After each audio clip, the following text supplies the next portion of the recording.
Hello everyone, very very good morning to all of you. I hope कि पिछले video में जो मैंने आपको फार्मूलाज बताए थे और वो फार्मूलाज कैसे बने थे वो सारी चीज़ें मैंने बताई थी और एग्जांपल्स का आपसे कहा था सॉल्व करने को। तो आई होप कि आपने उनको कर लिया होगा। ठीक है, तो आपको जो है अब जो हम करने वाले हैं वो करेंगे एक्सरसाइज 5.3। उसका जो फर्स्ट क्वेश्चन है हमारा, find the sum of the following APs. कुछ एपीज हमको यहाँ पर दे रखे हैं। ठीक है,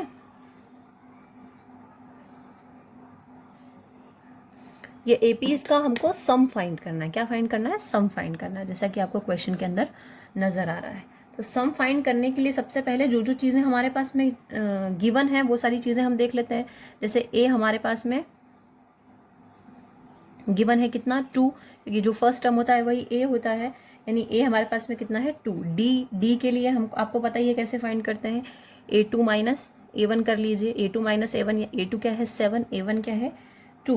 तो 7 माइनस 2 जब हम करते हैं तो कितना आता है 5। वैसे ही आप अगर A3 माइनस A2 करके देखेंगे तो 12 माइनस 7 भी जब आप करेंगे तब भी 5 ही आएगा, यानी कि डिफरेंस हमारा कॉमन है, यानी कि कॉमन डिफरेंस है।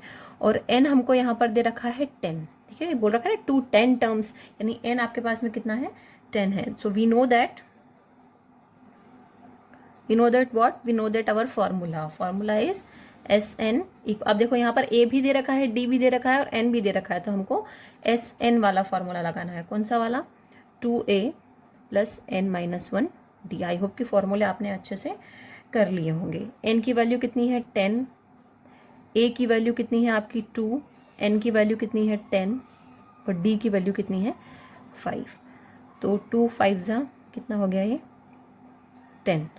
तो 2 इंटू 2 4, 10 माइनस 1 कितना हो गया आपका 9, 9 5 जा 45। ठीक है, 5 45 प्लस 4 कितना हो गया आपका 49। और 49 और 5 का जब हम मल्टीप्लाई करेंगे तो कितना आ जाएगा 245। सो आप नीचे चाहें, मैं यहीं पे कर रही हूँ ख़त्म, आप चाहें तो नीचे इसमें लिख सकते हैं the sum of the following, the sum of the AP is 245। Clear है? तो आई होप कि ये चीज़ें आपको क्लियर हो गई। बस इसी टाइप के आपको आगे के इसमें शायद 2-3 क्वेश्चंस और हैं, तो उनको आपको कंप्लीट कर लेना है। अपॉन वाले हैं और पॉइंट वाले हैं तो डरना नहीं है। हाँ, आप कैलकुलेशन तो सेम होती है सबकी, तरीका थोड़ा सा अपॉन वाले का अलग हो जाता है, पॉइंट वाले का अलग हो जाता है, तो उसको आप करके देख लेना। फिर भी अगर आप यही चीज़ें हैं सारी इसी तरीके से होंगे तीनों क्वेश्चन, फिर भी नहीं हो अगर आपसे तो आप मुझे बता देना, मैं आपको आपका डाउट क्लियर कर दूंगी। ठीक है, कमेंट सेक्शन में तो आपको बताना ही है जो भी आपका डाउट है, मैं आपका फिर डाउट आपको क्लियर कर दूंगी। अब जो हम देख रहे हैं हमारा क्वेश्चन नंबर सेकंड देख रहे हैं। क्वेश्चन नंबर सेकंड है, बुक तो सबके पास होगी, नहीं होगी तो मैं आपको स्क्रीनशॉट सेंड कर दूंगी। और सर ने आई थिंक आपको PDF सेंड करी है सॉल्यूशन की, आपको सिर्फ प्रैक्टिस करना है, बाकी सारी चीज़ें आपके पास में जो है आ रही हैं।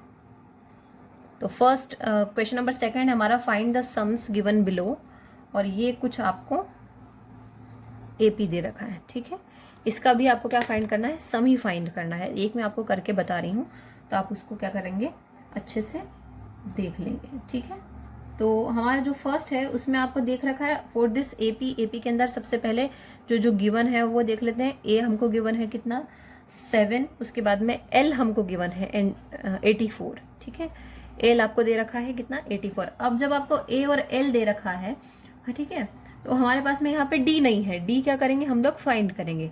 तो ऑब्वियसली आपको पता ही है क्या करते हैं, A2 माइनस A1 करते हैं, यानी इसमें से इसको हम लोग माइनस करेंगे 10 विद 1/2 में से हम लोग माइनस करेंगे किसको 7 को।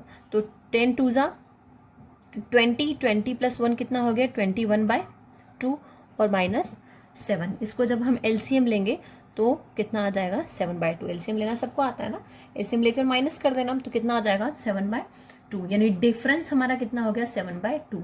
अब 84 be the nth term of this AP, तो उसके लिए सबसे पहले हमको यहाँ पर AN वाला फॉर्मूला लगाना पड़ेगा। डायरेक्ट आप सम वाला फॉर्मूला नहीं लगा सकते क्योंकि हमारे पास में यहाँ पर AN नहीं है। पहले हम क्या करेंगे N वाला फॉर्मूला लगाएंगे, AN वाला फॉर्मूला लगाएंगे। ठीक है, so the nth term of this AP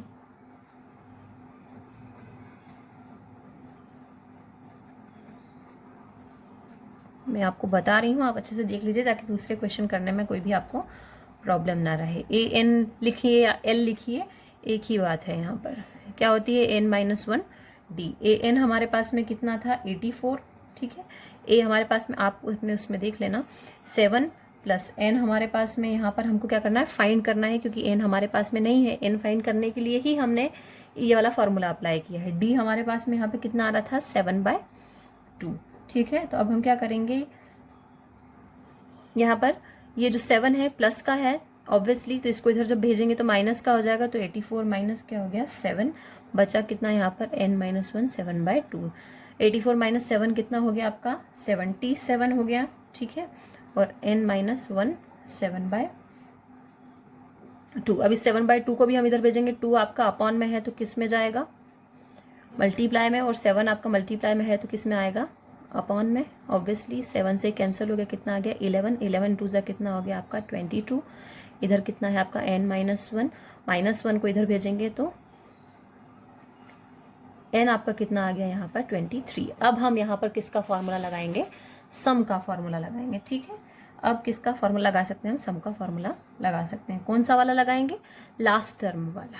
पूरा वाला फॉर्मूला लगाने की जरूरत नहीं है, क्योंकि अब हमारे पास में फर्स्ट टर्म भी है और लास्ट टर्म भी है। तो मैंने आपको बताया था जब क्वेश्चन के अंदर आपको फर्स्ट टर्म और लास्ट टर्म मिल जाए तो आपको इस तरीके से उसको अप्लाई करना है, ठीक है। अब जो सारी चीज़ें हमारे पास में है, तो n की वैल्यू कितनी आई है हमारे पास 23, 2 आपका एज इट इज़, a की वैल्यू हमारे पास में 7 ऑलरेडी है। लास्ट टर्म यानी l की वैल्यू हमारे पास में कितनी दे रखी थी हमको क्वेश्चन के अंदर 84 दे रखी थी। अब ये कितना हो जाएगा 84 प्लस 7 91, ठीक है। अब हमको क्या करना है, मल्टीप्लाई करना है। तो 23 का 91 में जब मल्टीप्लाई करेंगे तो 2093/2, और इसका जब आप डिवाइड करेंगे तो 146.5 समथिंग आएगा। इसको अगर आपको मिक्स्ड फ्रैक्शन में लिखना है तो इसको आप इस तरीके से भी राइट कर सकते हैं। तो ये क्या आ गया आपका सम। क्लियर है सारी चीज़ें, बस इसी तरीके से आपको इसके भी आगे के 2 क्वेश्चन हैं उनको कर लेना है। कोई प्रॉब्लम आए तो फिर आप मुझे बता देना, ठीक है।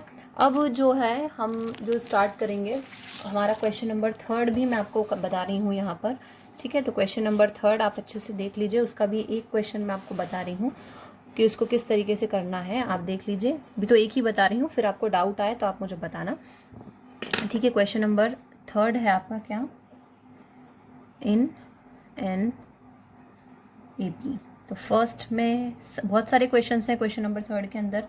ए आपको गिवन है 5, यहाँ पर डी आपको गिवन है 3, एन आपको गिवन है यहाँ पर 50, और फाइंड आपको क्या करना है यहाँ पर एन एंड SN, ठीक है।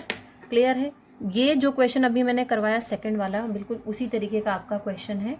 तो इसको आपको ध्यान से देख लेना है ताकि आगे की चीज़ें आपको क्लियर हो जाए।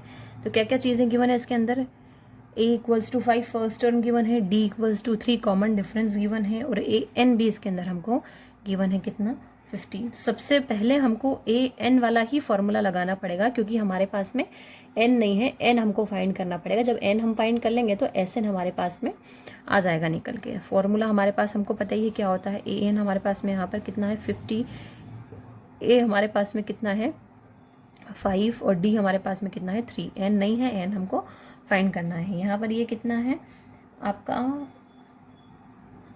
5 है, 5 आपका प्लस में है, इसको आप इधर भेजेंगे तो माइनस हो जाएगा, और ये चाहे तो इसको आप डायरेक्ट यहाँ पर भेज सकते हैं, तो ये डायरेक्ट हो जाएगा। मैं डायरेक्ट कर रही हूँ, आप चाहें तो उसको अपने हिसाब से कर लेना, ठीक है। 45/3 इसको जब कट करेंगे तो 15 आ जाएगा, ठीक है। n-1, n की वैल्यू कितनी आ जाएगी 15 + 1 यानी 16 आपके किसकी वैल्यू आ गई, n की वैल्यू आ गई। अब दूसरी चीज़ हमको क्या फाइंड करना है, यहाँ पर SN फाइंड करना है। तो बिल्कुल SN का फॉर्मूला हम यहाँ पर लगा देंगे, कौन सा वाला, A + AN वाला, क्योंकि AN हमारे पास में ऑलरेडी दिया है, लास्ट टर्म को दिया हुआ है क्वेश्चन के अंदर। तो हम डायरेक्ट ये वाला फॉर्मूला अप्लाई कर सकते हैं। N की वैल्यू हमारे पास आ गई है 16, A की वैल्यू हमारे पास 5, AN की वैल्यू हमको दे रखी है कितनी 50, ठीक है। 8 आ गया यहाँ पर, 8 50 + 5 आपका कितना हो गया 55, और जब इसको आप मल्टीप्लाई करेंगे तो 440 आपका क्या आ जाएगा SN। तो इसी तरीके से आपके आगे के कुछ क्वेश्चन है, इसमें 10 क्वेश्चंस दे रखे हैं, मैंने आपको एक करवाया है। इसमें सबसे अच्छी चीज़ ये है कि आपको जो दिया है वो आपको क्लियरली नज़र आ रहा है, और जो आपको फाइंड करना है वो भी आपसे क्लियरली बोल रखा है। तो देख लेना है। अगर आपको किसी क्वेश्चन में प्रॉब्लम आए तो फिर आप मुझे कमेंट सेक्शन में बताना कि मैडम थर्ड क्वेश्चन का ये वाला क्वेश्चन हमसे नहीं हो रहा है, तो फिर मैं इसको आपको करवा दूंगी, ठीक है। तब तक आप इनको करना, और खुद से करोगे तो ज़्यादा बेटर है। मेथड समझ के करना कि क्या चीज़ आपको दी गई है और क्या चीज़ आपको फाइंड करनी है, और उसको किस तरीके से फाइंड करना है, कौन सा फार्मूला यूज़ होगा, क्या क्या चीज़ें आपको दे रखी है, कौन सा फार्मूला यूज़ किया गया है, उस हिसाब से करेंगे तो एग्ज़ाम में कभी भी आपके क्वेश्चन के गलत होने के चांसेस नहीं रहेंगे, ठीक है। तो इसको देखिएगा और सेफ रहिएगा। Thank you.